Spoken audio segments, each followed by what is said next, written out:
In this video, I will give you some insights as to when custom hearing aids are relevant and some inspiration in terms of how to choose the right style together with the client. There are of course cosmetic reasons for why a client would want a custom style, but what are the more clinical reasons? There may be reasons related to the client's outer ear, meaning that a behind-the-ear hearing aid would physically fit poorly. Examples could be a very small or even an absent auricle. Another reason could be if there are other things taking space behind the ears, such as glasses or a face mask, meaning that there's less space for the hearing device. Poor dexterity is also an argument for recommending custom hearing aids. With custom devices, there's only one piece to handle and place in the ear. And because it's based on an impression, we can also expect microphones and receivers to sit in the exact same position in the ear every single time. It's also worth mentioning that you may get some extra directional cues from the outer ear, and most likely there's also an advantage in terms of wind noise because the microphones may be more protected compared to behind-the-ear styles. When the choice has fallen upon a custom solution, which style should you then recommend? It is foundational to know why the user wants a custom solution, what drives this decision. This way you get a better idea of their motivation, and this will help direct the conversation. As part of the conversation, expectation setting is absolutely key. This is likely to influence how happy and satisfied the client will be with the hearing solution in the end. The choice of hearing device lies with the user. Asking open-ended questions to uncover their needs, wishes, and priorities, along with keeping their specific hearing loss and their ear canal in mind, will help facilitate choosing the optimal solution. Together with the client, you should establish where on the scale they lie in terms of invisibility and functionality. The client should know that the choices that they make will influence the size of the hearing aids. This is a balancing act, and it can be useful to have pictures of how the hearing aids look in an ear. There are different topics that can be covered in the conversation. For example, the day-to-day listening environments and listening needs. Is the person mainly in quiet or in noisy settings? Do they use a lot of digital devices in their everyday life? Do they play sports? For example, if the person oftentimes find themselves in complex listening conditions, it may make sense to go for an ITC due to the signal processing opportunities that two microphones offer, but also the NFMI that ensures binaural communication. NFMI is even an option in the CIC if discreteness is essential.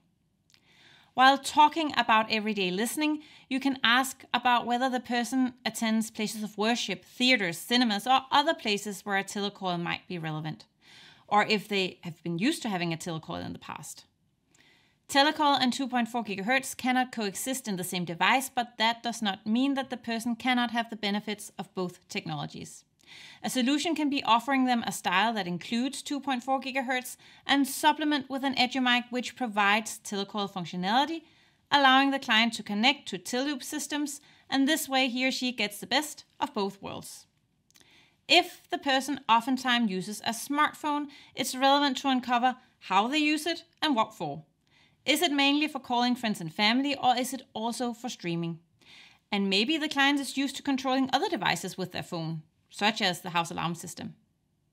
With an IIC, it's not possible to connect to the smartphone, but the phone can be held up to the ear normally.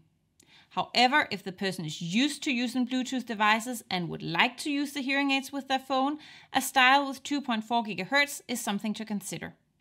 This will give them both the opportunity for direct streaming, but also control the hearing aids via the hearing aid app. And then there's the TV. The hearing aids will, of course, amplify sound from the TV, but if the person has trouble hearing the TV with his or her current hearing aids, or if they've been used to having a TV solution with their current hearing aids, a 2.4 GHz device is a sensible choice. This way, the hearing aids can be paired with a TV adapter, which will transmit the TV sound directly to the hearing aids and remove interference from noise and reverberation.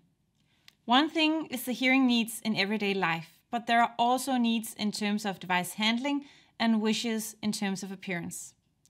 Having the client's hearing needs in mind, you may feel like recommending an ITC, but if the cosmetic aspects are much more important to the person, then this will affect their motivation to wear the hearing aids. Also, is there a wish or need for control options on the device? Does the person just want a device that takes care of itself, or would they like to be able to control their hearing to some degree? And if so, should this be via buttons on the hearing devices or via an app? And lastly, there's the handling. Are there dexterity needs that need to be considered? In some cases, this means that an ITE half shell or full shell is the best choice to ensure that the person can handle things such as insertion and battery changes. In cases where dexterity is a challenge, there are different options for example, a raised push button or raised volume wheel that can be selected on the order form. These are suggestions to some of the things that could be discussed to help the individual to choose what's right for them. The goal is, of course, to find the optimal solution, balancing the person's wish for discreetness with what they want to be able to do. Many users may want an invisible device with all feature options, and counseling is important to help them strike the right balance.